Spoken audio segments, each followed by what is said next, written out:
All right. So, welcome everybody to our very first interview in the Women in Debate interview series for Beyond Resolve. I'm Laurel Holly. My pronouns are she, her, and I work in the digital media team for this year. Hi, everyone. My name is Sana Bardwaj. My pronouns are she, her, and I work in the copy editing section of Beyond Resolve. Hi, everyone. My name is Selena Tang. I also go by she, her, and I also work in the copy editing section. And we have our very first guest. So, Mukta, would you like to introduce yourself, tell us a bit about yourself and pronouns and so on? Yeah, sure. So, hi, I'm Mukta. My pronouns are also she, her, and I compete at Derm Academy. I'm a junior this year, and my main events are Extemp, and also I do speech events. Like this year, I'm doing Info, which is really exciting. That's so exciting. I love that. Okay, Sana, do you want to kick us off with the first question? Yeah, for sure. Mukta, we just wanted to know, where are you from? Where are you based out of? Yeah, so I'm from Durham Academy in Durham, so in North Carolina, and yeah, so I've always competed at DA, and I've lived in North Carolina for a long time. I'm originally I was born in Massachusetts, but I moved here when I was really young. So yeah. That's awesome. Massachusetts. All right. So you kind of mentioned a few events you've done before. You want to give us like a quick breakdown of like everything you've touched upon or plan on going into? Yeah, sure. So in Extemp, I've been competing there since ninth grade. And so it's been really interesting to like see the event grow and like see myself grow in the event as well. And so it's just been really cool to like be able to bring to light different issues in every single speech, which I think is one of the really cool parts about Extemp. And so I guess in Extemp specifically, I love answering questions about like a lot of different places, but it's really interesting for me to like answer questions about how different countries interact and like geopolitical tensions around the world. So Laurel, I see you're in agreement there. So yeah, I definitely like countries or questions with a lot of like different actors involved. And in speech, I did OO last year, which was my first year doing speech, aside from Extemp, so that was really exciting. And this year, I'm doing Info. And so I've also done a little bit of Congress and PF, not like on the national circuit, just like locally, which has also been super fun. So yeah, that's kind of what I've done as a whole. Bro, you've covered everything. Okay, so sort of mentioning, since you've been on the circuit and been competing for a little bit, who's a role model that you look up to? Like it could be like a coach, like a teammate, like somebody you've met, like who would it be? Yeah, definitely. So there's definitely so many amazing people on the circuit and amazing people in Extemp and in other events as well. One person I definitely have looked up to a lot, like throughout my years on this team, is one of my teammates she graduated a few years ago. Her name was Nahama, and she's just been like, she was a huge inspiration for me in like getting involved in Extemp, especially since she was the only other girl on our team. And so that's just been really exciting. And seeing so many amazing like female extempers throughout the years has also been really cool. And so it's just been really exciting to see like so many different people on the circuit.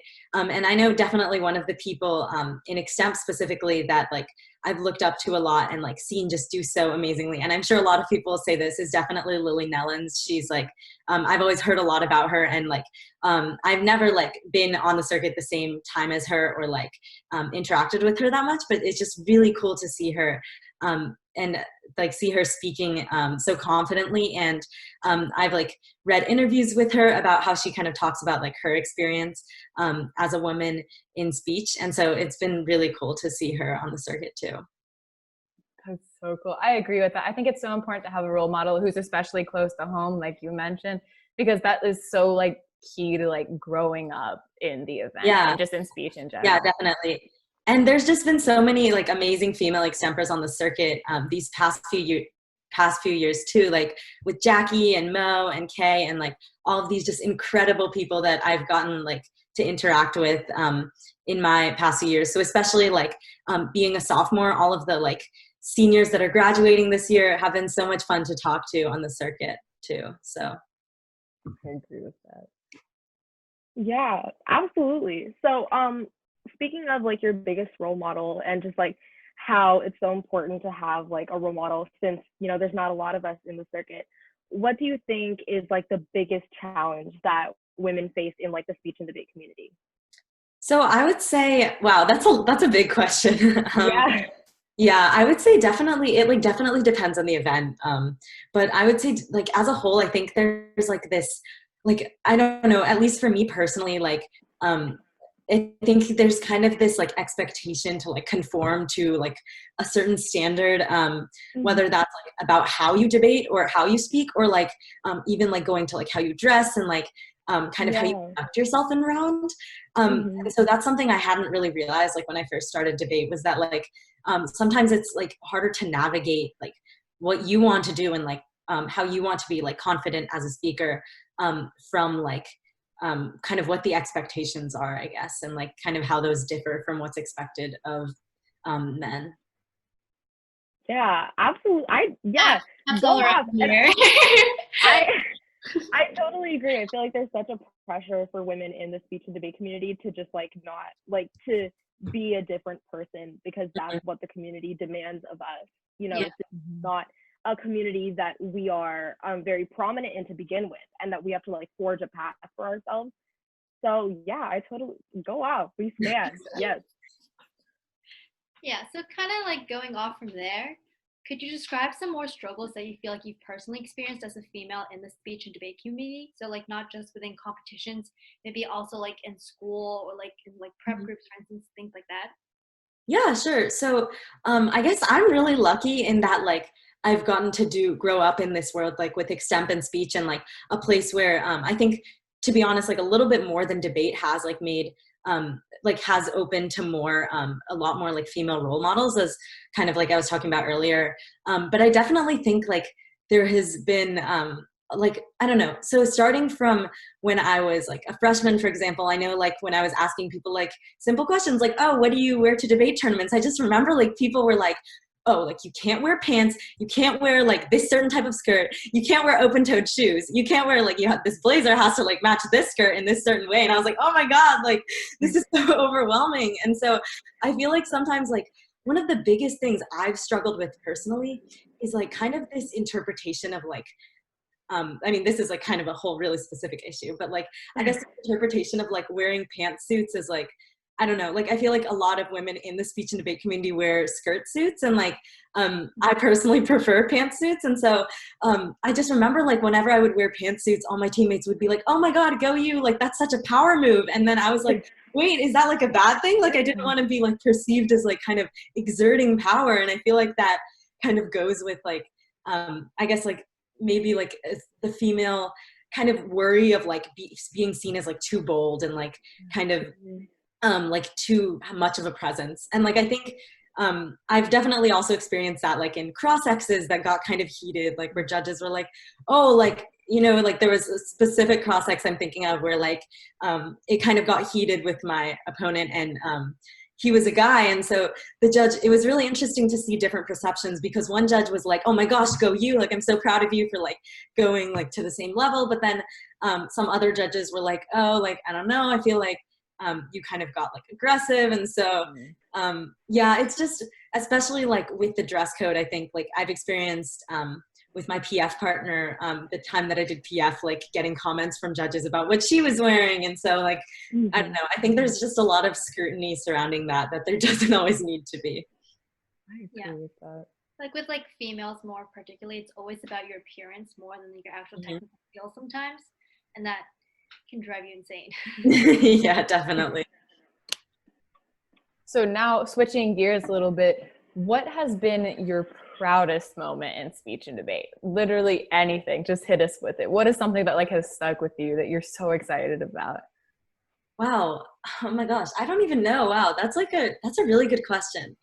Um, okay, so I would say my proudest moment, like in terms of like, not like numbers wise, but like in terms of like how I felt was, so my freshman year, I was like just kind of going along for like the first semester, and so I started like speech and debate late, so I felt kind of like late as in like a little bit later in the semester than like all the other novices that had started. And so I was like, like I'm not going to enough tournaments and stuff like that. And so I finally made it to a final round, and it just completely went terribly. It just like, I was doing great. Like I prepped the speech well, and then like, I don't know what happened. I'm sure Laurel like has experienced this before, but like, it just did not happen correctly.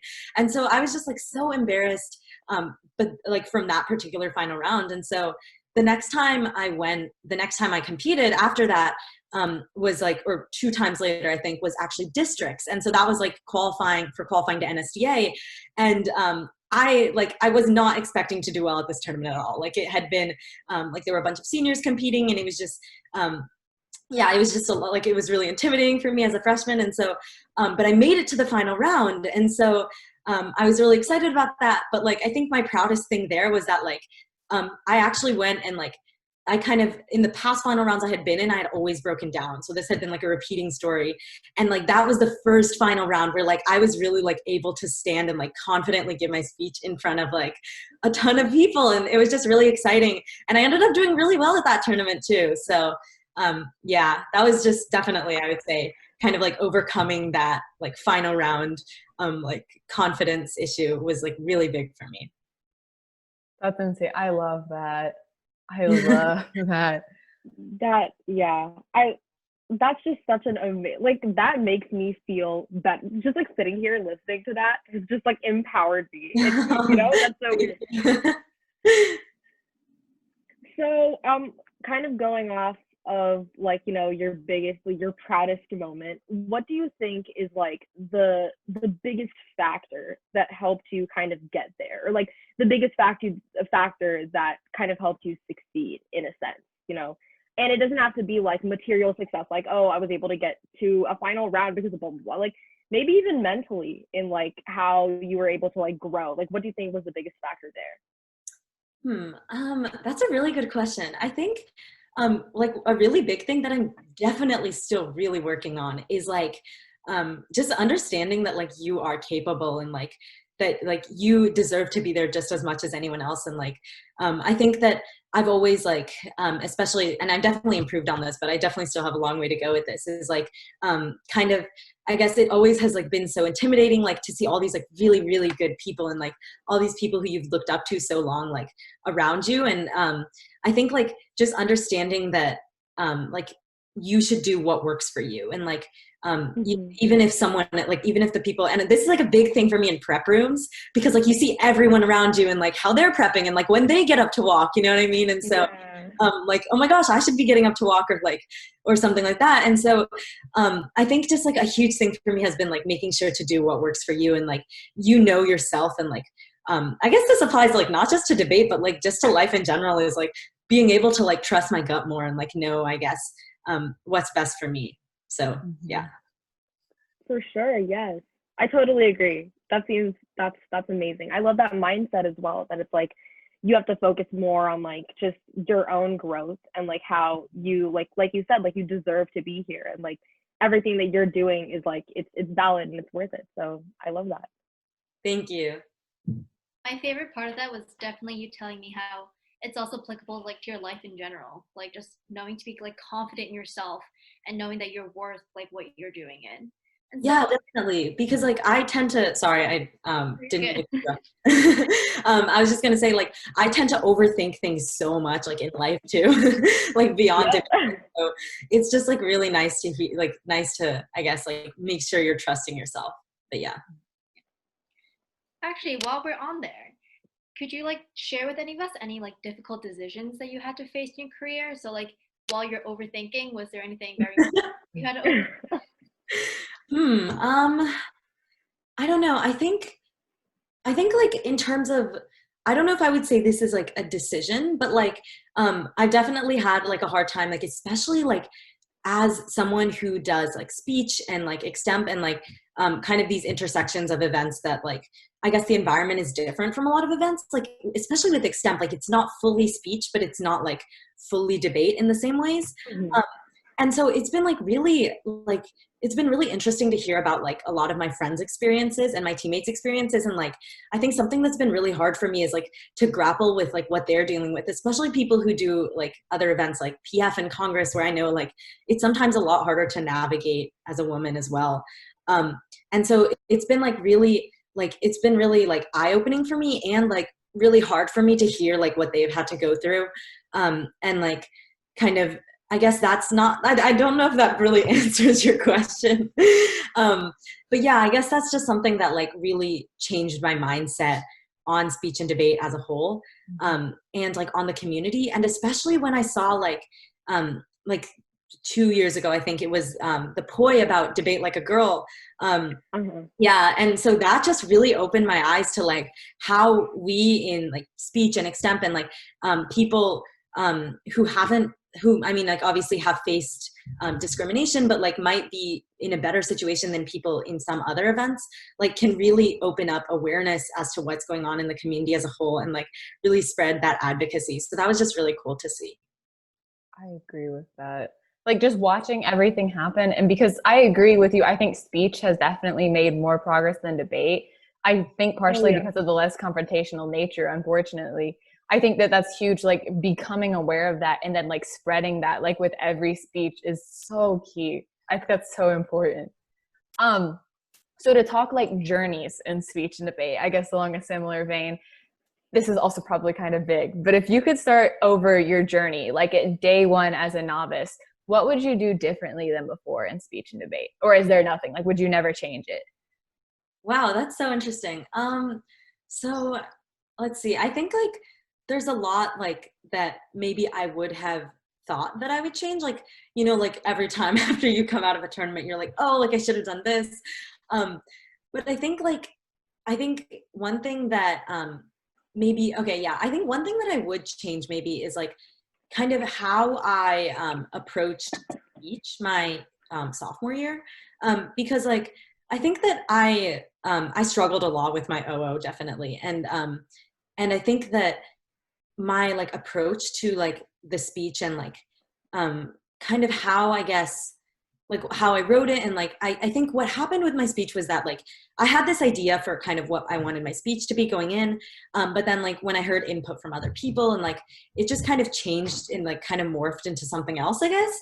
And like I was really proud of my speech as a whole, but I think that just like checking in with myself and checking like which direction did I want to go with this, and like I think that would have saved me like a lot of stress in the future from like kind of being frustrated with my speech. And yeah, I think that I would maybe like a big thing that I would also change, like kind of like going back to what I was saying earlier, was like understanding like that I am capable and like being able to like kind of believe in myself in rounds, especially like the kind of early rounds, like as a novice, and like early my sophomore year as well. And like kind of, I think I have this habit of like kind of being like, oh, that round was like really bad, like I didn't do as well as a speaker, but like kind of understanding like just how to like learn from that, and like how to take that as like a lesson instead of just like being mean to myself. Yeah, I agree with that 100%. yeah, totally. And like speaking of like lessons, and you telling yourself that, what do you think is like a good mindset for folks to approach speech and debate, like whether it's a novice or somebody who's experienced? Like, what do you think is a good headspace to be in when you're kind of entering this community? Yeah, I think like, so I think one thing that I did really well actually as a novice was like, I always had this mindset of like, oh, like, I'm not going to like try to focus on results. Like I'm going to try to like, I think like it's really easy to say that you're not going to like focus on results, but then like end up getting caught in it instead. And so I think Absolutely. yeah. And I think everyone like struggles with that. And so I think a really good way to combat that is like to pick like a really specific focus instead of that. So I guess for me, like in my first few years was like, I would really focus on like how much I was learning about the world, and like kind of like how much better I would get with every speech, or like, and like I like kind of would check in with myself.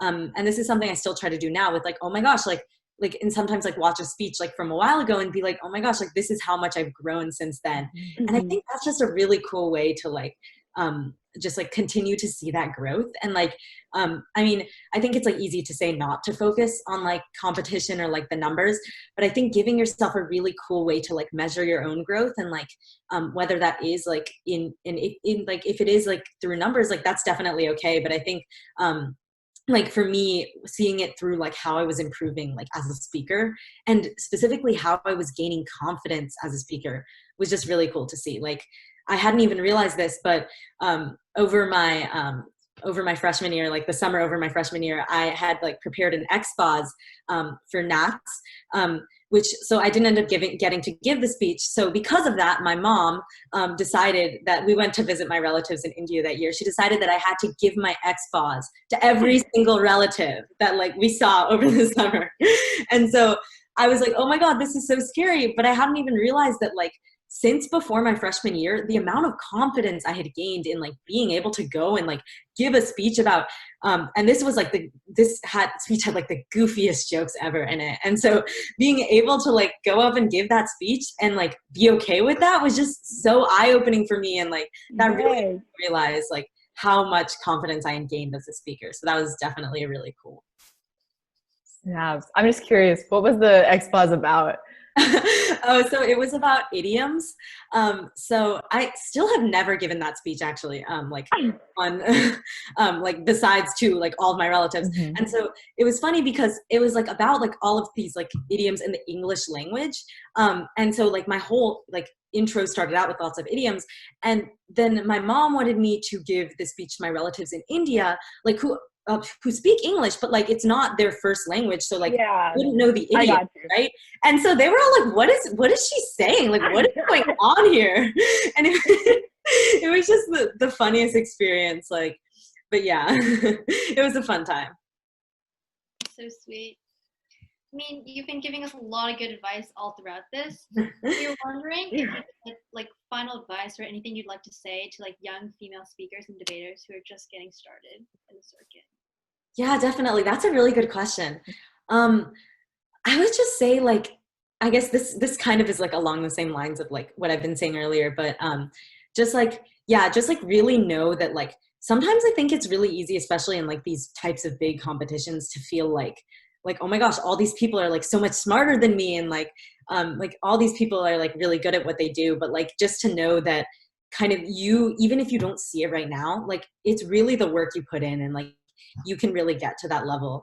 And I think like I think a really big thing that I just love to see like in the community as a whole, and like something I would definitely encourage like people starting out to do, and people who are in the community right now, is to like really engage with like other events. And like I think sometimes we end up in like our own bubble of like our own event, and like who we know like on the local circuit, who we know like in other states, like who do our event maybe. But like for me, just doing other events and like getting the chance to do Congress and PF and like get the feel for other events, like surprisingly like really opened my eyes to like what my teammates do every day. And like being able to experience what they do has really taught me like to understand like how they approach the world, and like what they do in debate. And that's just been so cool. So I would definitely encourage people to like, if you can, to just try out other things, and like just really like talk to all your teammates, like talk to people on the circuit who do different events, and really, and this especially applies to like speech and debate, like people who do debate, like to engage with speech, and like vice versa. Is just so cool to like see that different perspective, I think. 100%. Agree with like the synchronized nodding that's going on. 100%. That was snaps. That was, yep. I got. Yep. Yeah. Mm-hmm. Let's go. No, but I totally agree. And I feel like as somebody who like I've been doing speech and debate for a while, but I'm starting off with Circuit LD this year. Mm-hmm. So all the advice that you've given me is so like, I feel like that's so important, especially because like I find myself so often, like when you were talking about results, like comparing my results to other people. Mm-hmm. When it just doesn't make sense, because let's say they've been on the circuit longer than me, like obviously they're going to get better results, but I find I'm so quick to be like, I suck, these people are so much better, you know? Yeah, it's just so like, hard. Yeah.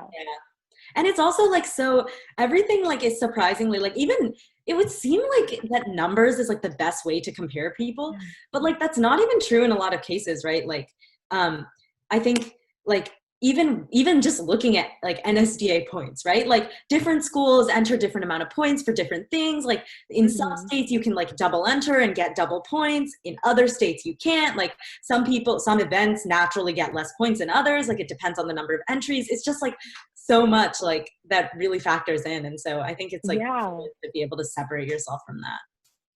Exactly. Numbers don't tell the whole story. I agree with that. As a humanities person.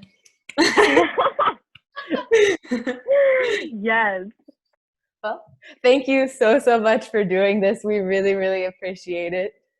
Yeah, of course. And thank you so much for having me. This is so cool that you're doing this, and like that you're spreading awareness about such an important issue, and like getting so many different people's perspectives. So it's been really cool to be a part of this. Quick round of applause for you. Thank you so much. Thank you. All right, thanks. Bye, guys. Bye. Bye. Thank you.